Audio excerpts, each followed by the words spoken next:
It is just a huge, huge honor for me today to be podcast interviewing Bassim Michael, CPA, CVA, MS. You know what a CPA is, certified public accountant. A CVA is a certified value analyst, so he's certified he can testify in court about the value of your practice.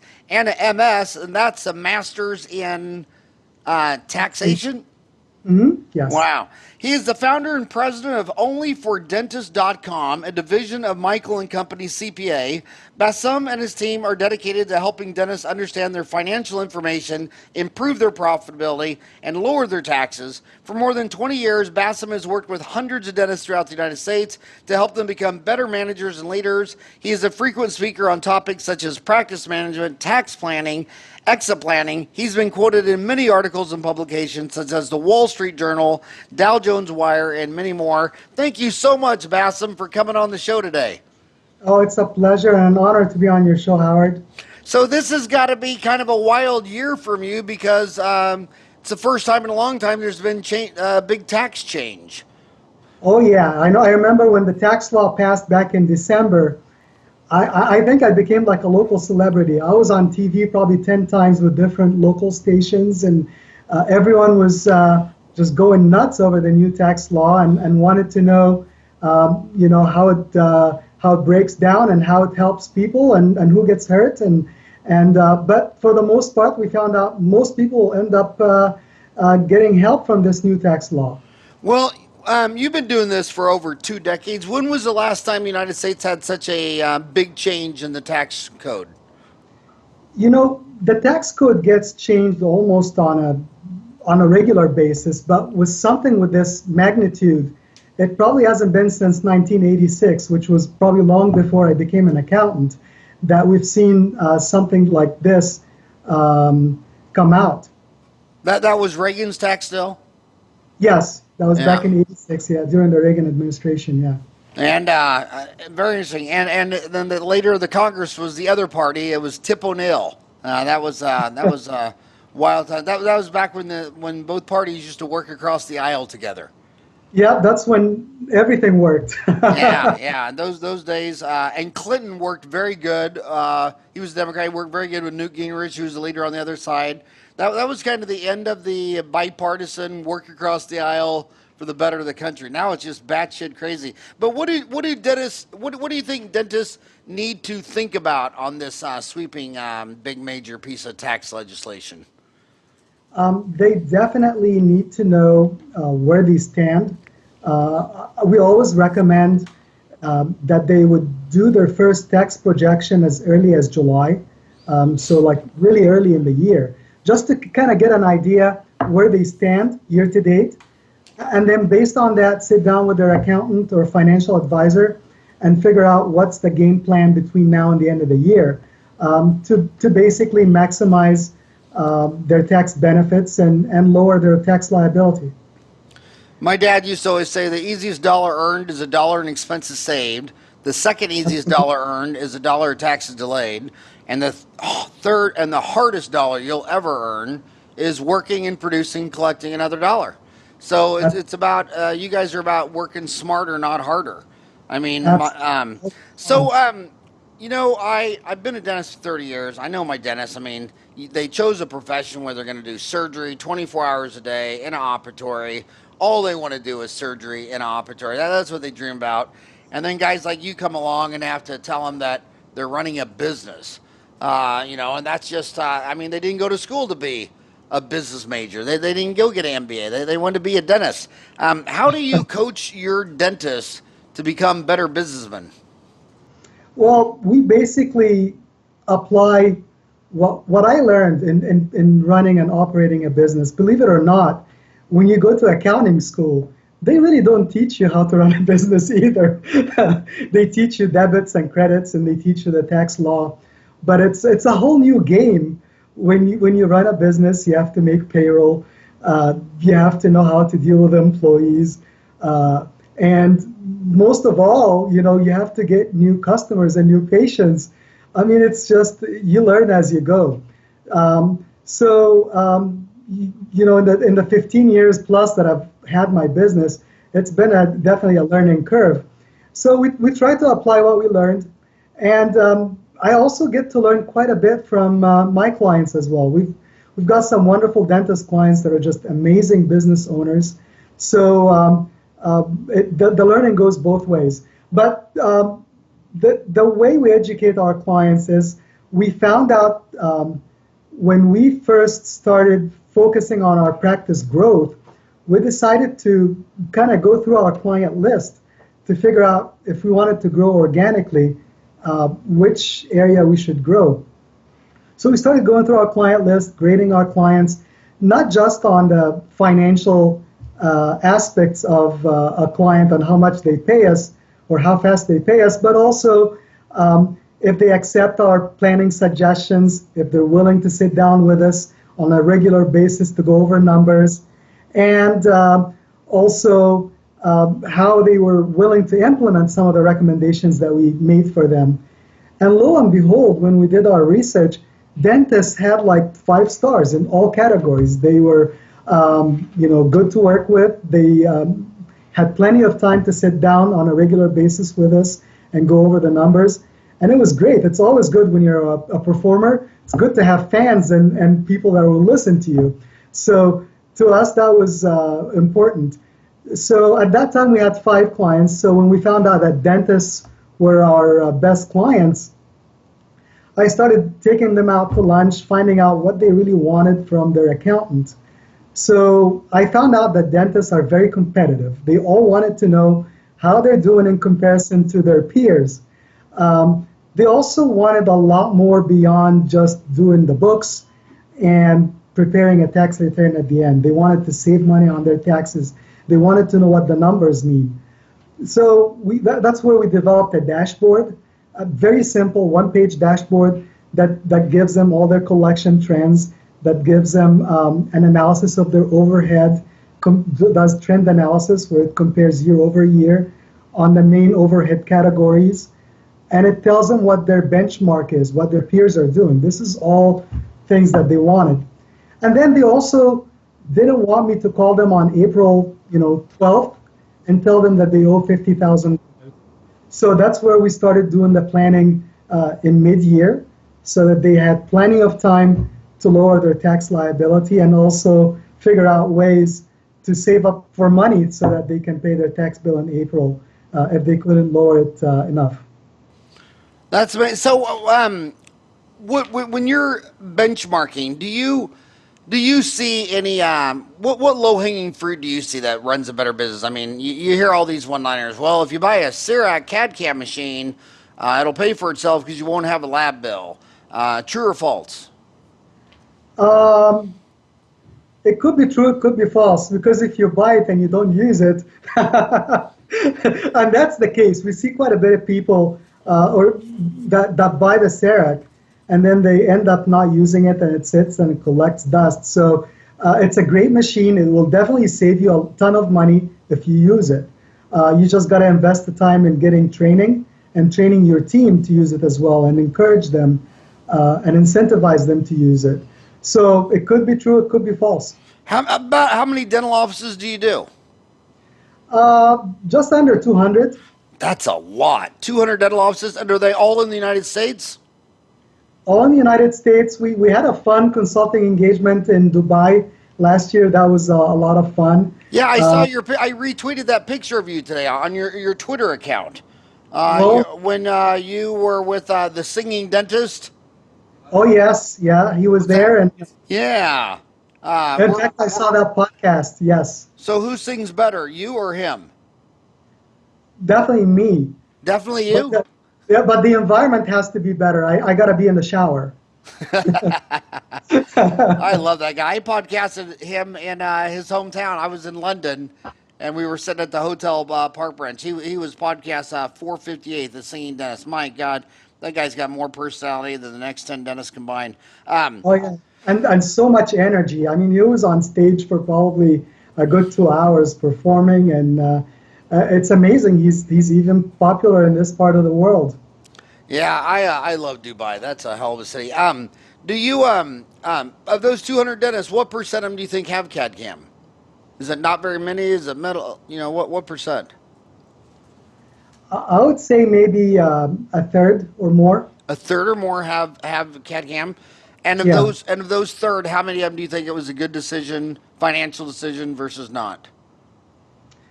Well, we typically, by the time a client engages us to work with us, I would say they're probably like usually in the top, maybe 20% of their peers. So they're usually in the process of really working on their business. And so when they make the decision to buy it, they usually know that they're going to use it. But so most of our clients end up using it because we coach them on that as well. Okay, listen to what he just said. Listen to what he just said. This might have flown right over your head. In 1900, there were healthcare was 1% of the GDP, and there were no specialties. A century later, it was 14% of GDP, and the MDs had 58 specialties, and the dentists had 9. Now it's 2018, and healthcare is 17% of the GDP. You have to use a specialist. You wouldn't want to go to a gynecologist if you needed a vasectomy. You wouldn't want to go to an ophthalmologist if you lost your hearing.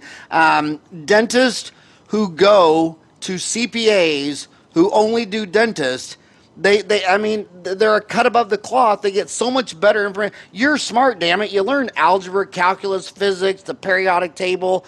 God dang, you're smart. You just have never been mentored in an accounting guild. You have to get a CPA. I mean, this guy does 200 dentists. He knows what's going on. He knows trends. Here's another true or false. Rural docs do better than urban. I would say it's true. It's just again because we work with so many dentists in different states. We actually do find that yeah, dentists that operate in rural areas do a lot better and they're usually more profitable. But I think the reason for that is probably because of there's less competition. And also, people that live in rural areas typically have more disposable income because it's cheaper to live in rural areas. And there's nothing to buy. I mean, if I just drive to work, I drove past 20 places where I want to pull out my debit card. But Yes, when that you live in the rural, I mean, there's just almost no place to spend your money. yeah, and hence they have more disposable income. Yeah, yeah, yeah. Everything's cheaper. Everything's cheaper in rural. I mean, you go open up a dental office in a town of 2,000, and a $10 an hour job is just considered like that'd be like working at Intel if you lived in Phoenix, and everything's Absolutely. cheap. I mean, Al- yeah, yeah, Although it's always a challenge to get good associates in rural areas, so that's the challenge. right. True or false? Dentistry doesn't even have a chart of accounts. I mean, it's so frustrating to hear dentists sitting around a table talking about their overhead. And I always tell dentists when you're at a study club and dentists are talking about their overhead, remember just one thing: they have no idea what they're talking about. Like one does say, his overhead's 50% because, well, he paid off his land and building, so he doesn't pay rent. That's not. And one guy will say my labor is 20%, but it doesn't include FICA matching. Right. Or So it could be so low because he's doing the hygiene himself. He doesn't have hygienists doing the work. yeah, So you have to know the story behind the numbers. right. Do you think dentistry has a chart of accounts? Do you think there is one? Could there be one? Yes, we do have a chart of accounts for dentists. No, you have a chart of accounts, but do you think the 211,000 living Americans who have an active license to practice of dentistry use the same chart of accounts? No, but it is actually a requirement in our firm if you are going to be a client that we have to use the same chart of accounts that Will you everybody. please email me that chart of account and post it on Dental Town? Yeah, absolutely. I Because would love to. I think one of the, we're so far we haven't done ground zero, which is getting any of these practice management companies like Dentrix and Eaglesoft and Open Dental to merge with an accounting software. We haven't Mhm. done we haven't even put the Apollo space rocket on the launch pad. Okay, so until we do that, there's nothing. But one thing we could do in preparing the rocket to be rolled to the launch pad is at least agree on a chart of accounts. Could you post yours on Dental Town and email me a copy of that? Yeah, absolutely. I'll email it to you after we're done. Because what we all need to do, I mean, imagine if five chefs are sitting around a table and they have different names for all the ingredients and you're trying to copy the other recipe and share information. I mean, there's a reason we talk, common language. Like the Mhm. most, in fact, we finally have the first universal common language is zeros and ones. And after zeros and ones, it'd probably be English, but anyway, so a chart of accounts. So you'll post that and email me that at howard@dentaltown.com. Yes. Okay, next up, if a practice management software was going to emerge with an accounting software, what accounting software would you recommend? We typically use QuickBooks Online.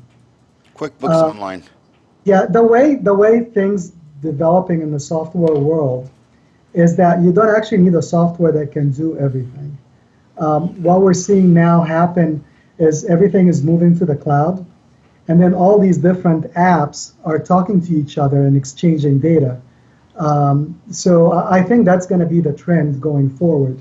Is that I think more practice management software will move to the cloud, and then we'll probably be able to communicate better with accounting software and maybe other software as well. Because it's hard to find a software that will be the jack of all trades, and it's going to be the jack of all trades and master of none.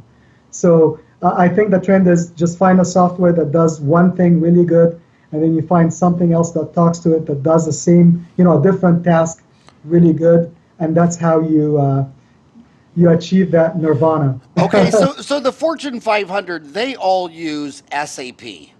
Hmm. So that's what, right? SAP out of Germany. Right. Yeah, And they do. what's that? Yeah, they use that, but again, I think they have people, they have their own IT departments that can maybe customize certain functions, and which most dentists are just like most accountants. We're small businesses, so most of us don't Right. have our own IT My people. so So Fortune use our 500 companies, in order to really streamline, they're all running on SAP software out of Germany, and they're all incorporated out of Delaware. So they have that standard deal. So when boys and girls from Wall Street are looking at mergers and acquisitions, if they know they're all playing on the same legal platform with the incorporation, the same accounting software. So then Microsoft bought Great Plains. What did you think of that move? Is that a good software? I mean, it is Microsoft, or are they doing really anything with that, or was that just kind of a Again, I think that Great Plains is being used for probably more larger businesses than dental okay? offices. What's your definition of bigger? I Probably mean, I the mean, large, I mean, maybe possibly the larger DSOs. Maybe they could use something like that. but But dollar amount. If Fortune 500 SAP, what do you think the dollar amount of a business for Microsoft Great Plains? um, probably over 10 million. Okay, over 10. What do you think of Peachtree accounting? Do you have any clients that use Peachtree? No, we try to use one software so that we can maximize on efficiency, so we don't have to train people on different softwares. So we mainly just support QuickBooks Online and QuickBooks Desktop to an extent, but we're trying to get away from that now. Um, we're finding again that cloud-based applications are probably where the future is. Yeah, I realize every day that I'm just really, really getting very old. I mean, I came out of dental school and got a soft debt, and after 30 years, I switched that to open dental. I've been on Peachtree for 30 years. I went through MBA school. That I have the first check I ever wrote still on that damn thing, but nobody else uses Peachtree anymore. So, It's a great software. I mean, it's a great software. It probably does everything that QuickBooks does. But what QuickBooks and Intuit did is they got a lot of accountants to use the software, and that's how it grew. is Microsoft Great Plains? Are they on the cloud too? I'm not very familiar with it because we don't have any clients that use it. Yeah. I think most of our clients, even the ones that have multiple offices, the way they're structured, usually each office is set up in a different entity. So it still acts like a typical practice. What practice management software do you think of your 200 clients? What do you think is the best for your clients? I mean, Dentrix, EagleSoft, SoftDent, Open Dental. Do you have any favorites? No, but again, I mean, we see that the majority of people probably uh, use EagleSoft and Dentrix. Those are the probably the two most popular ones. I think But Open Dental is the fastest growing one.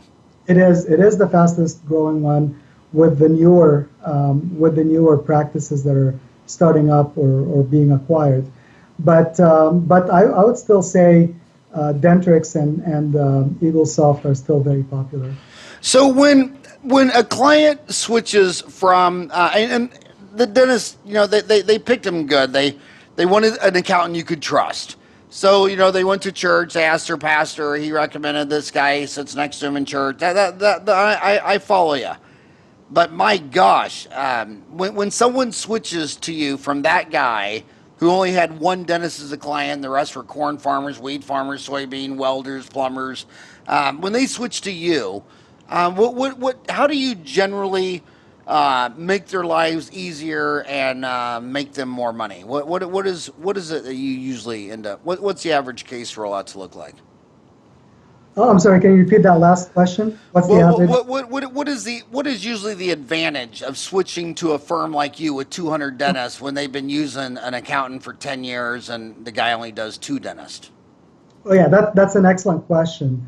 Um, well, when I was in college, I believed in mentorship. So I had a few mentors in college that mentored me, and one of them was the CFO of a regional retailer that was headquartered in my hometown, and um, his name was Alan Weinstein. I think he's retired now, but he was the CFO of this publicly traded company, and he was my mentor.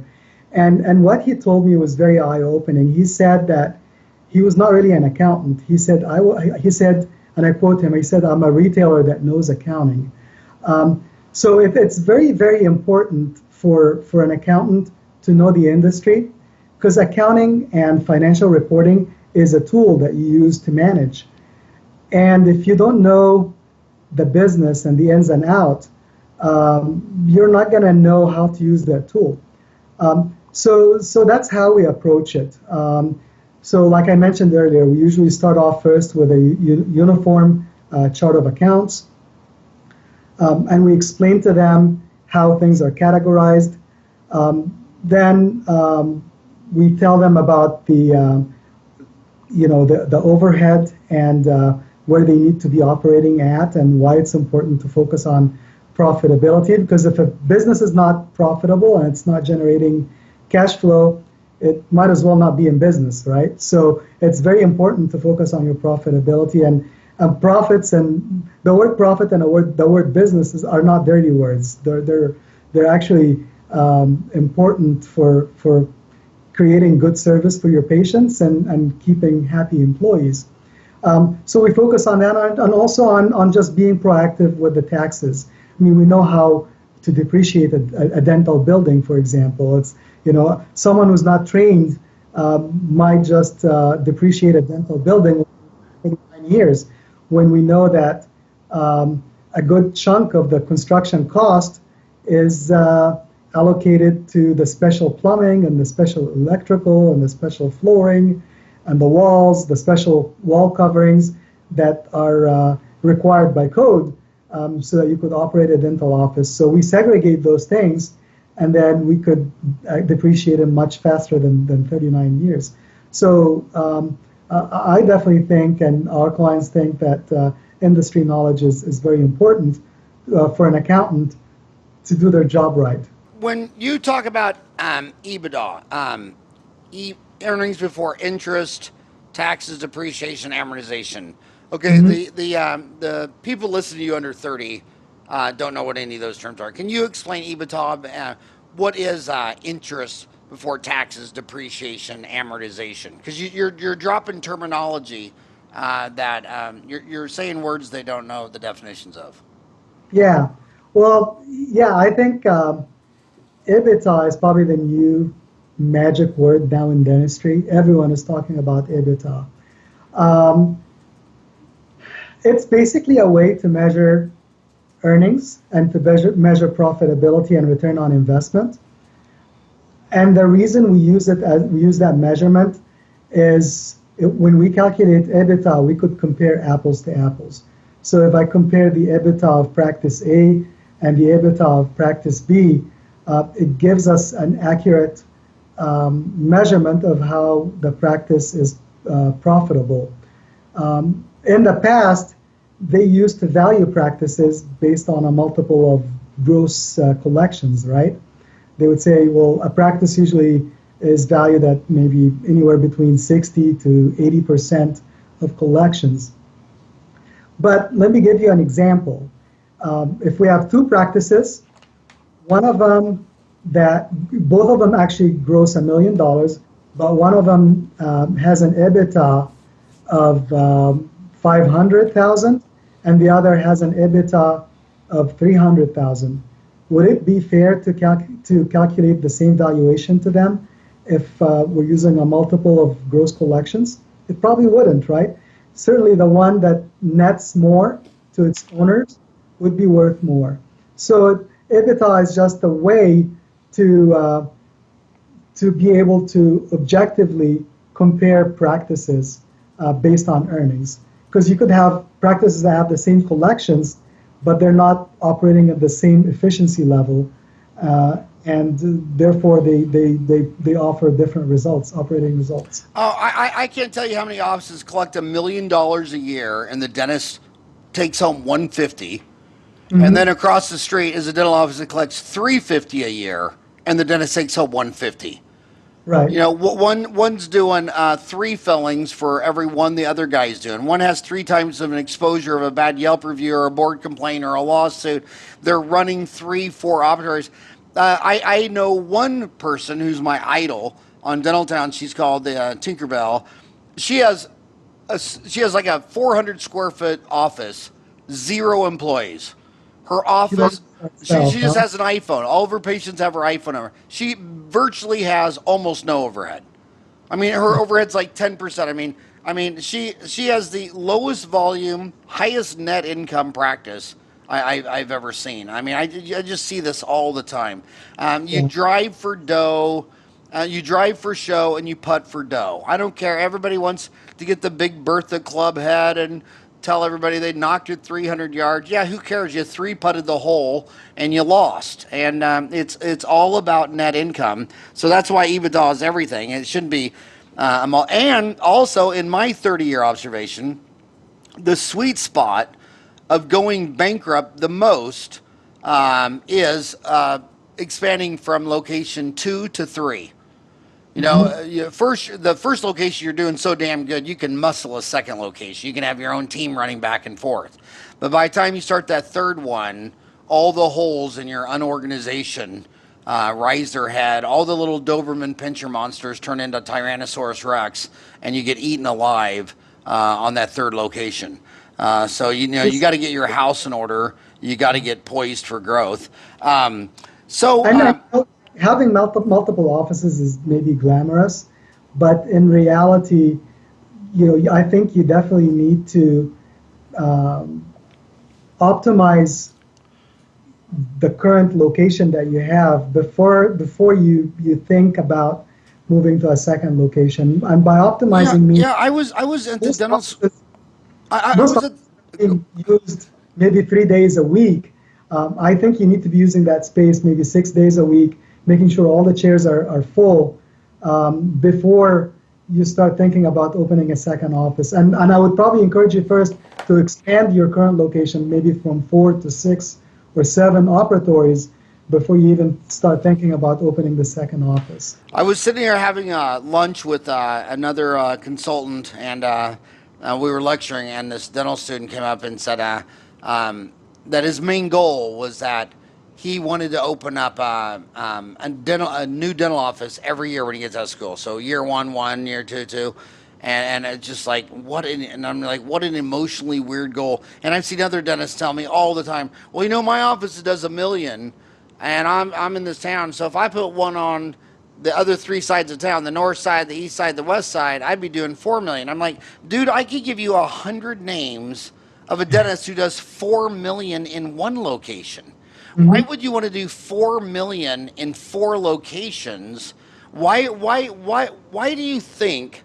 Why do you think opening up another rent, mortgage, equipment, build out, computer, insurance, malpractice? Why do you think doubling all your expenses is the best way to grow? You want to grow net earnings. You want to grow, and when you talk to anybody with an MBA on Wall Street, they say, if I could just grow earnings double digit every year, they don't care how they do that. They don't talk about one location. It might just be as little as, okay, we're still going to do 1 million, but to grow earnings, we're going to drop this underperforming PPO that we're not making money on and focus more on a higher lucrative dental insurance or a cash patient. Just they should grow every year. They should have less debt and grow earnings. Not, you don't measure. It's kind of like in the internet days where everybody'd say, well, how's your company going? Oh, man, our page had 2 million hits. Really? Well, when you go to So Starbucks, zero income. you can't even buy a cup of coffee with 2 million hits. Yeah. They would always give you measurements that had no. I mean, they'd always give you measurements that couldn't buy you a cup of coffee at Starbucks. Hmm. Yeah. I So, agree. so you talk about that exit planning, starting with the end in mind. Why do you think that? What does that mean? Well, most people, when they hear the word exit planning, they think, maybe I need to talk to somebody about selling my practice, 6 months before I want to retire. And that couldn't be any farther from the truth. The truth is, especially if you're running a solo practice, um, you need to have a contingency plan in place so that you're protecting your family, you're protecting your employees, and also keeping the best interests of your patients in place. So you need to have things like buy-sell agreements. So if you become disabled or prematurely pass away, you need to be able to have a contingency plan for that, so that your family can get paid for the value of the practice. Your employees would continue to keep their job, and your patients would be taken care of. I remember I had to grapple with this when I was probably 35 years old, um, when I started feeling some chest pains, and I'm like, so anyway, I went to the doctor. I took a few mornings off here and there, to see a cardiologist, and they did the echograms and all the treadmill stuff. And it turned out it was, false alarm, thank God. Um, but I remember one afternoon, one of my employees came to my office and he was so concerned and asked me, if something happens to you, what happens to us? And that was a wake-up call for me. And that's when I decided, okay, I need to have a contingency plan. So luckily I had an associate that was in my office that had been with me for a while. So we developed a plan to make him a minority partner. And then we bought life insurance on each other. We have a buy-sell agreement. So we put all the necessary steps in place, so that if something happens to me or I get hit by a bus, it's business as usual. And it certainly makes me sleep better at night, and it makes my employees feel at ease. And actually, that's one of our selling points that I have for our clients. I say, hey, well, if I'm on vacation, if I'm not at the office, your accounting is still being done and you're taken care of. Very nice. So let's go to the nuts. We're talking about the practice management software. I recommend Open Dental. Which one do you recommend? If you had to recommend one.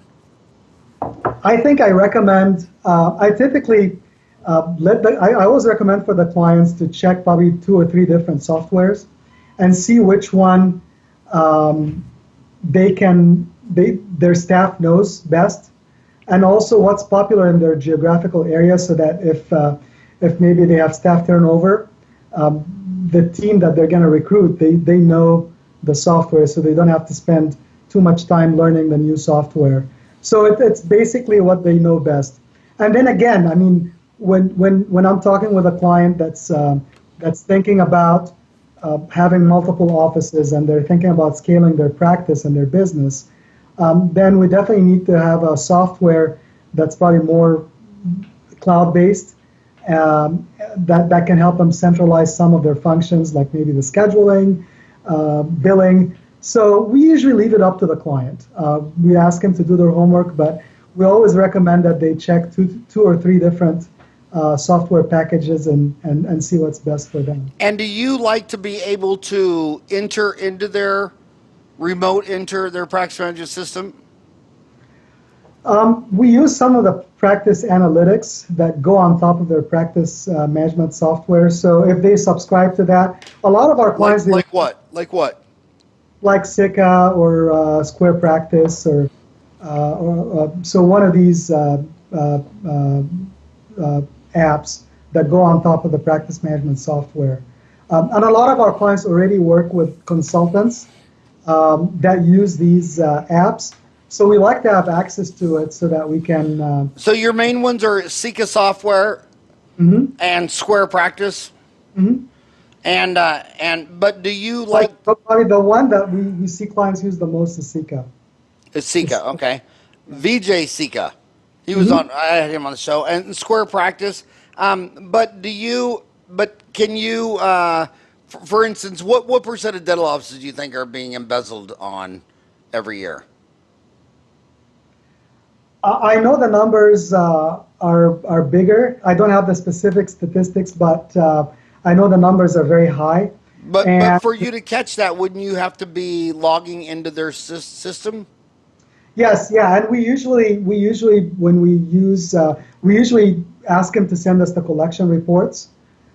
So we usually just ask them because for security reasons we don't know if the login is going to be something that's secure or not, and for HIPAA compliance. So what we typically like to do is we like to get the collection and production reports at the end of the month, and we try to compare that to the numbers that go into the bank, and then we see if there is a difference or not. But we typically don't get access to the software.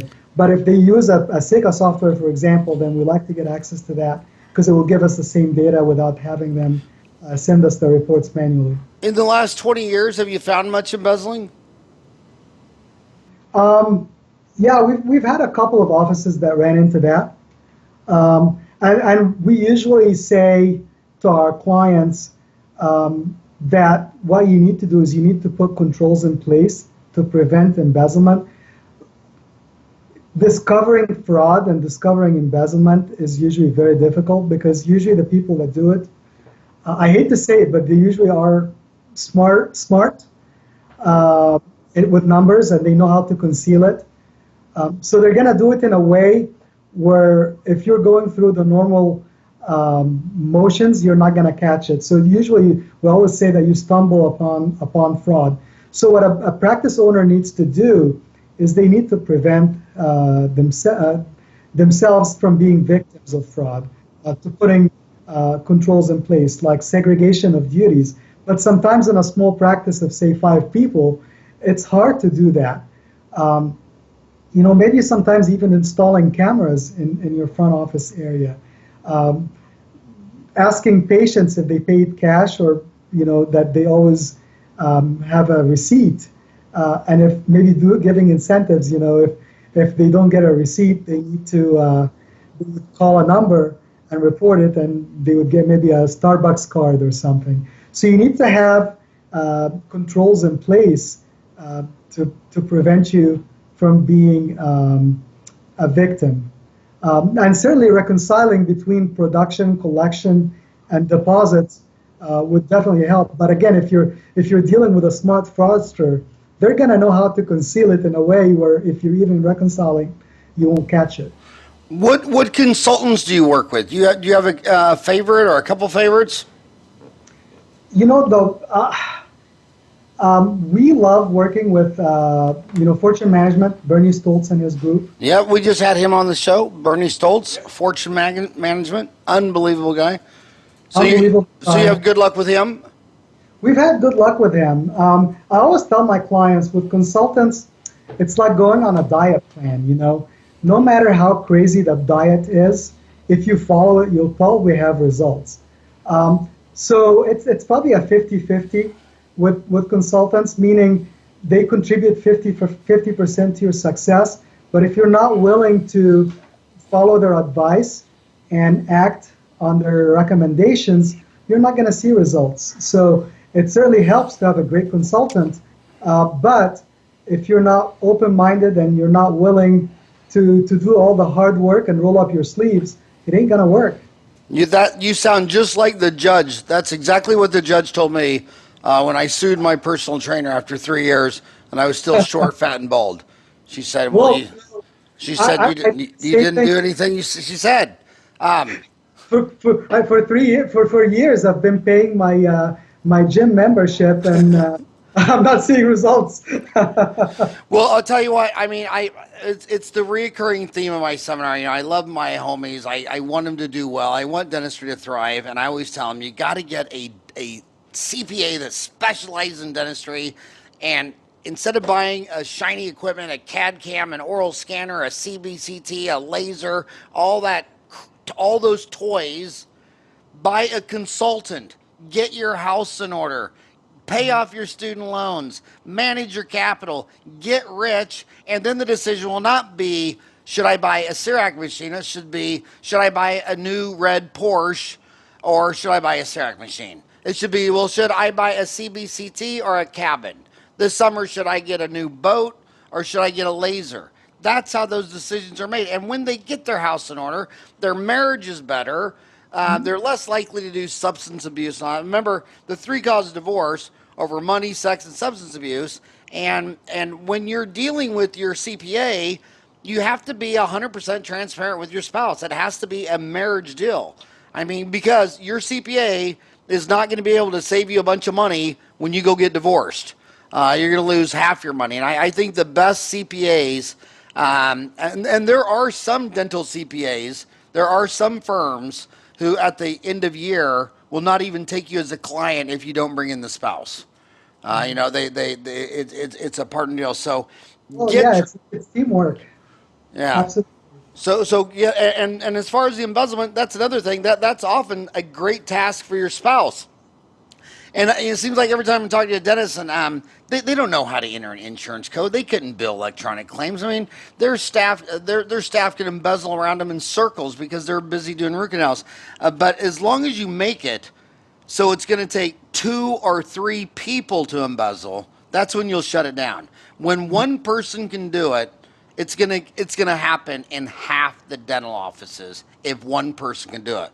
But when it takes two to lie, cheat, and steal, now game theory starts checking in because I've got to go up to you and say, Bassim, you want to rip off Howie? Because I don't know if Bassam's going to say, "What? Get out of here," and then go tell me, and then I'm out of job. And then when there's three, game theory will tell you, unless, and where I've seen it, two in office is when the mother was the receptionist and the assistant was her daughter. Spouses are good. And then a lot of times I'll be talking to a dentist and I'll say, "Well, do you have any family members in town? They're in accounting, bookkeeping." And they'll say, "Oh, well, my brother's wife is a CPA," like ding, ding, ding, ding, ding, ding, ding, or a bookkeeper, or whatever. But just make sure that it's going to take 2 or 3 people. I'm pretty positive in my organization that 4 people would have to be in on it to do it. And but anyway, I think I cut you off on the tax advice. What do you think most dentists listening to you right now did not comprehend on this latest Trump tax reform? Well, I think the biggest provision, I think, is the new Section 199A.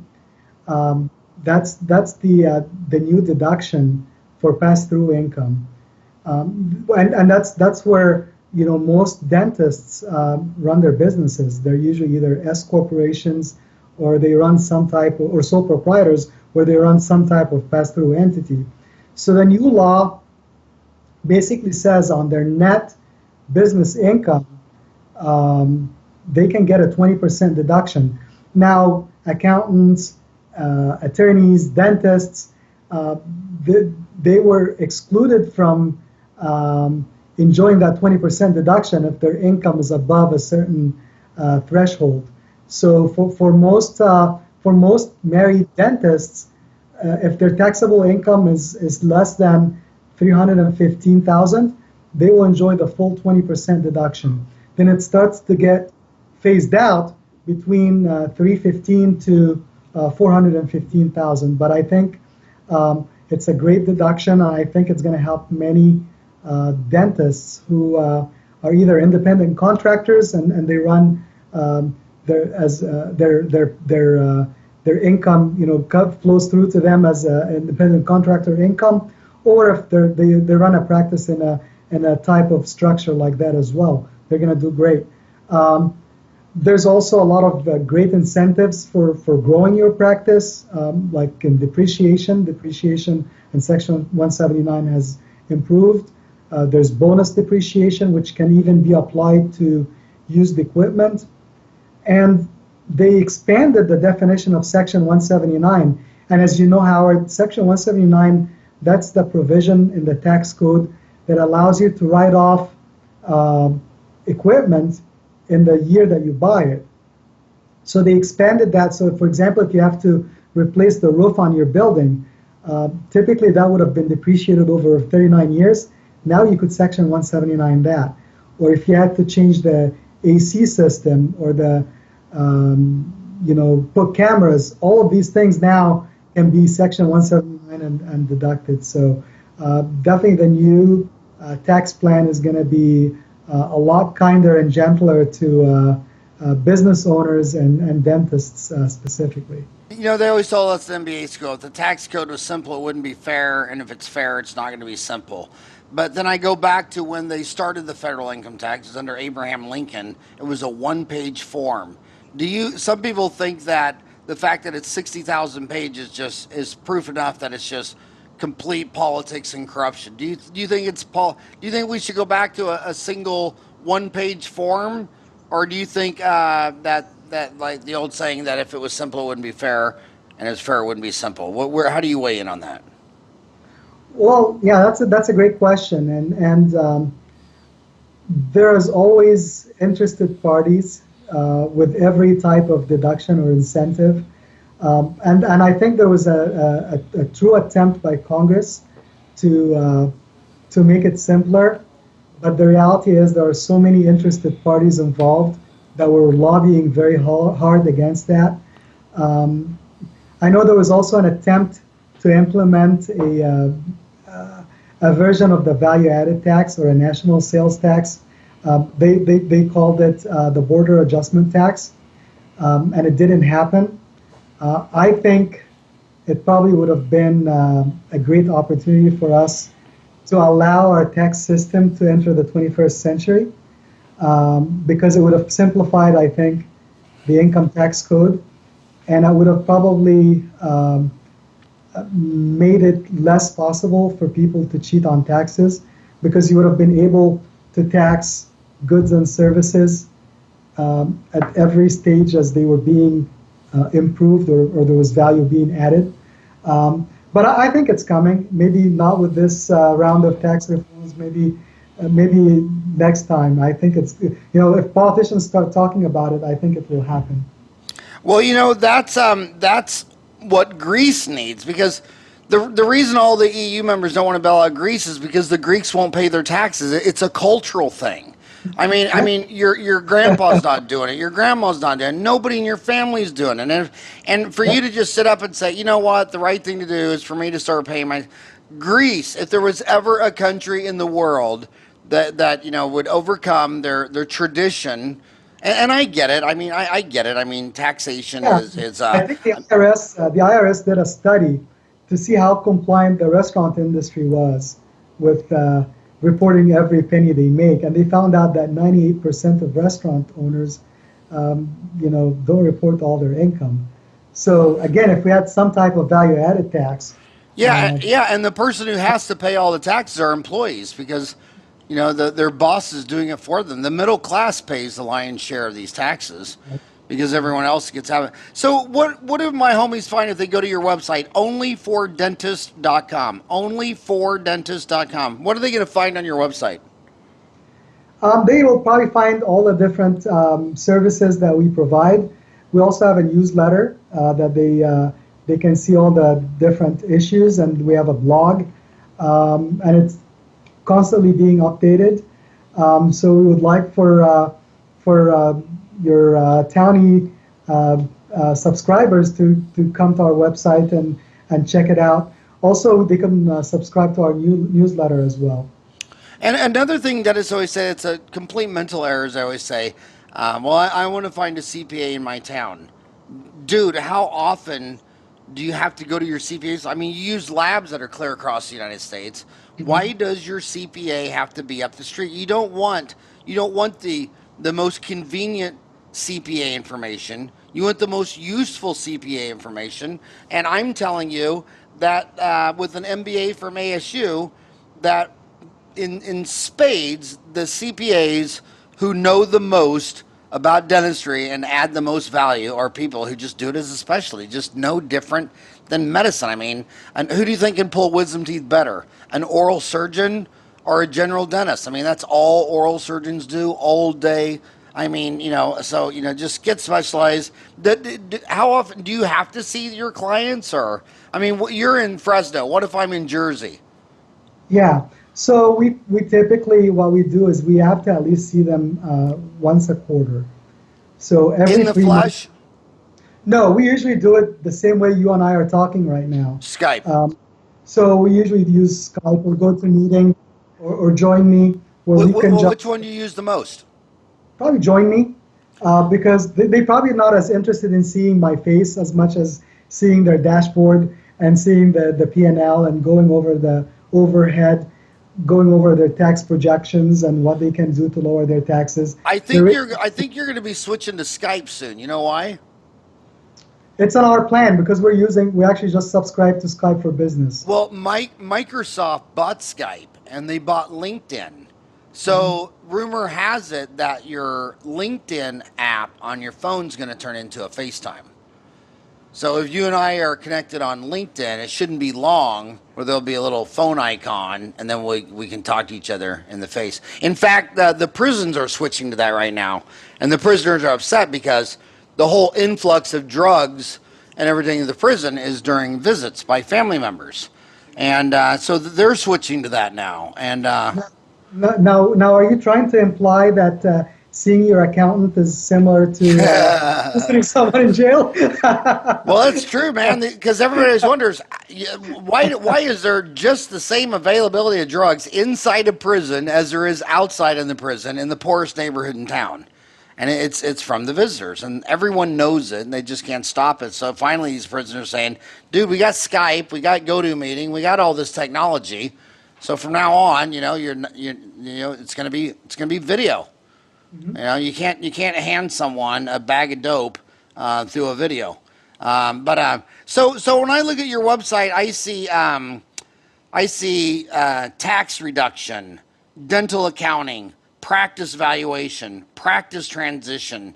Talk about you're talking to a younger crowd now, and a lot of them want to go home because, especially the women dentists, because the women dentists know if they're going to have a baby, they're pretty sure their deadbeat husband's not going to do a lot of help. They kind of want to be in the same town as their mom and their sister. So they go back home and they see old man McGregor's practice, and he says he wants to sell it for $750,000.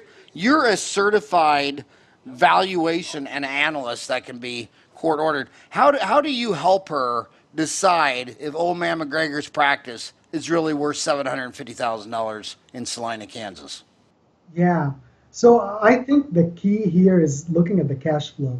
And that's probably what lenders also look at. We need to look at the cash flow and make sure that the practice will be able to provide for the young dentists, personal living expenses, pay their practice loan, pay for their student loans. So that's usually the one thing that we try to focus on. And then we also look at the overhead, so that we can find out if they're spending 50% on staff when it should be only like 25 or 30%.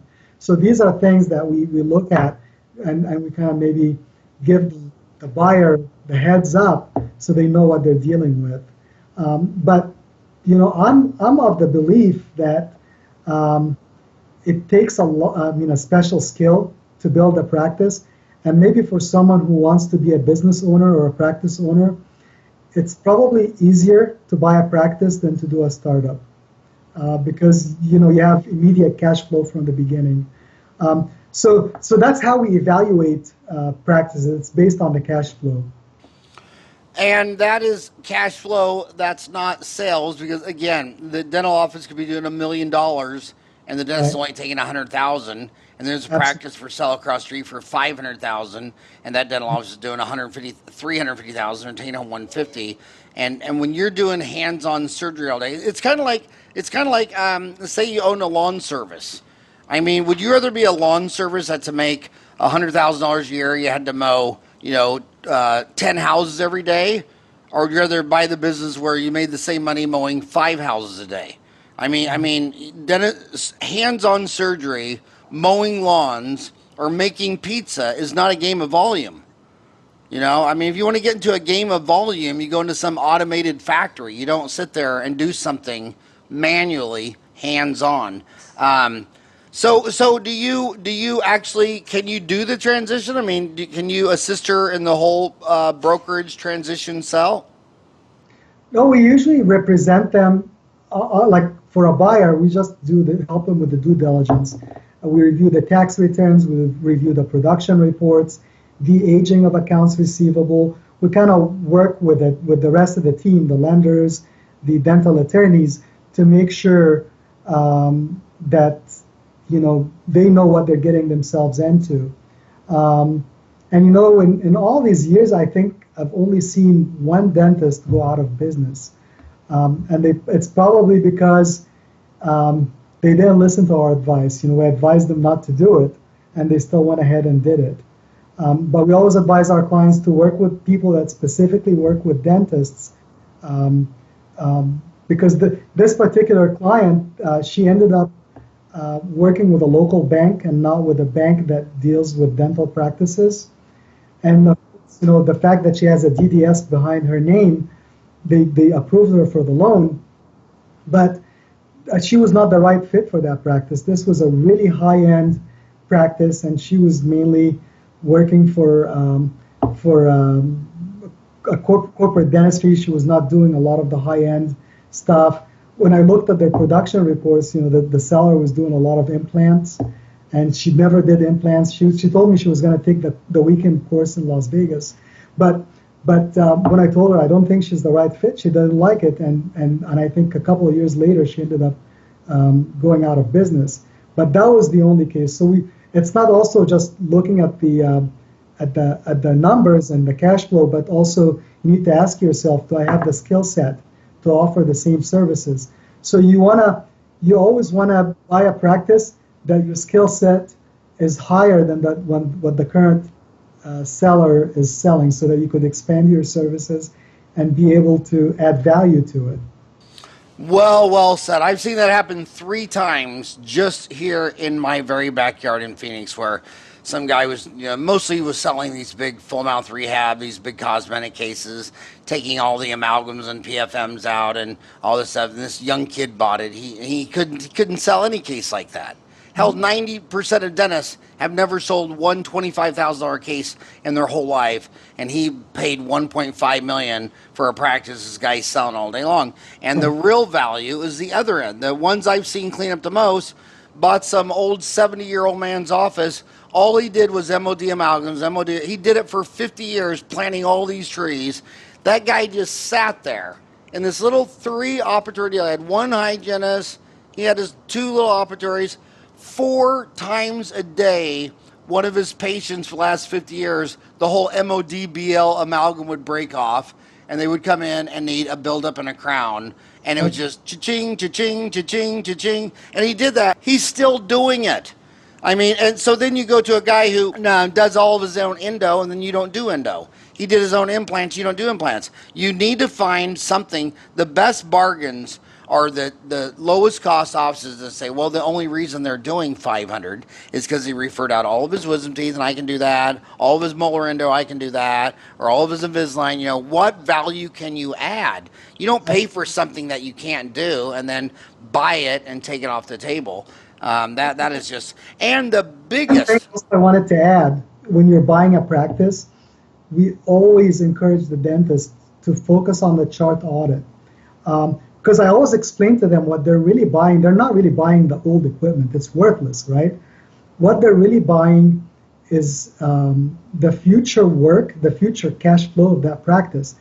And it's not the future new patients, because guess what? If you do a startup from scratch, you could bank on getting new patients. But so when you're buying an existing practice, you're not going to be buying it because it gets 30 new patients a month. What you're buying is the future work that's going to be done on the existing patients. That's what you're paying for, the goodwill.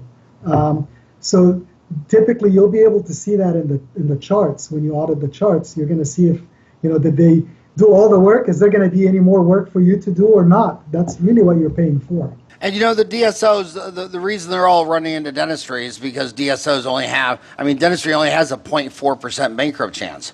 I mean, restaurants have 20% the first year. Dentists have 0.4%. And the 0.4% is almost always they had their license taken away. And their license taken away, it's usually 80% of the time for alcohol, 15% for opioids, and 5% for cocaine. And I tell these bankers that I just have them pee in a cup and get a bunch of hair, because you can find out, and that's only for a 0.4%. But I mean that sincerely also for the ones listening, because people who have big problems like that, a lot of, especially dentists, physicians, and lawyers, are masters at keeping it hidden from everybody. Everybody, almost no one knows outside of their family. Or sometimes not even in their family. So if you're listening to this, listen to this. If you have that problem, solve that problem first. Go get treatment, go get help, and get a year under your belt of sobriety, and then go do the deal, because that is the only thing that's going to take you out. It'll take out your practice, your marriage, your kids. My gosh. We could go on for 40 days and 40 nights. I want to tell you, first of all, thank you so much for always posting on Dental Town. Your posts on Dental Town are amazing. You're always asking questions. Go to his website, onlyfordentist.com. It's a genius name, because it's true. That's what you need. I mean, if you have a heart attack, you want to go to onlyforcardiologist.com. If your eyeball falls out, you want to go to onlyforophthalmologist.com. You don't want to go to a veterinarian when you have a foot problem. Just get specialized in your CPA. This guy deals with 200 dental offices. So he's seen everything. He's seen it for 2 decades. He sees the trends. I mean, he can see what you're doing at 30,000 feet. Quit using that guy because he's up the street from you and was recommended by your mom. That doesn't mean anything. You don't look at this podcast. We're doing a perfectly great podcast, and we're probably 500 miles? How far is Fresno from Phoenix? Yeah, probably 500, at least 500. Yeah. I don't need to be sitting on his lap holding his hand to transfer information. You don't need a laboratory and a CPA in your backyard, dude. Come on, it's Amazon. This is the decade of Amazon.com. You can buy sneakers that were made in China a week ago, delivered to your front door. You don't need to meet any of those people along the way. So thank you so much for all that you've done for dentistry, for Dental Town. Thanks so much for coming on the show. I had a rockin' hot time, and I hope you post those under accounting chart of accounts. Just tell Howard did. I would like to get that foundation as they're starting to drag that rocket to the launch pad. I think who's going to do it first is Open Dental. It's the only company where their president and CEO, the founder was a dentist, Jordan Sparks. His brother Nathan runs the company while Jordan does his dental stuff, and they're the only dental practice management company that's totally ears, totally like, yeah, we're here for you, we'll help you. But if you on Dental Town could get everyone to agree on the chart of accounts. And then the second decision is, what software system do you want to bridge to? The DSOs are all going to want Great Plains. And by the way, I know I'm old. I keep saying Great Plains Accounting. When Microsoft bought it, they changed the name to Microsoft GP. And GP is for Great Plains. But I think the DSOs will all want Microsoft GP. But I think the smaller offices want Microsoft GP because they want to be poised for growth on an exit strategy. I mean, we always call it the Mack truck syndrome in MBA school. What happens when junior is on their way to work and is ran over by a Mack truck? And that's one of the biggest stress tests of a small business is, will this business survive the loss of one person? In fact, it's one of the top 3 causes of bankruptcies. And it's they got this small business in a small town, and they do $3 million a year, and the owner nets $1 million, and they didn't realize that Mark was their salesman, and he was selling $3 million a year. And then when he died, they brought in a great guy, but he could only do $1.5 million a year. So they went bankrupt in 6 months. And every MBA now will say, well, why was this entire company built on one guy bringing in all the revenue? That's just dumb. So what happens? What's that? Small businesses are set up. I mean, most small practices and the typical dental practices is based on that one solo guy. Yeah, I hired my first associate straight out of school, but I can't say I did it because I was smart. You know why I did it? I was professionally lonely. I wanted to talk to another dentist, and I was so damn dumb. I got a dentist my same age because that was cool and he was funny. Looking back, it's like, oh, I was so dumb. Why didn't I hire the 60-year-old dentist who applied? Oh no, that's why I hired the only 25-year-old that applied. When you start up a dental office, always hire people that have 10, 20 years experience, because you have none. And then when you have 20 years experience, you can hire a 25-year-old with no experience. But a 25-year-old with no experience cannot hire another 25. I mean, granted, we had a blast. It was fun. Lots of giggles and pranks and all that, but it was not smart. But hey, again, go to onlyfordentist.com. Bassim Michael, CPA, CVA, MS, thank you so much for coming on the show today. Thank you, Howard. Thank you for having me. I appreciate it. All right. Thank you, Ryan.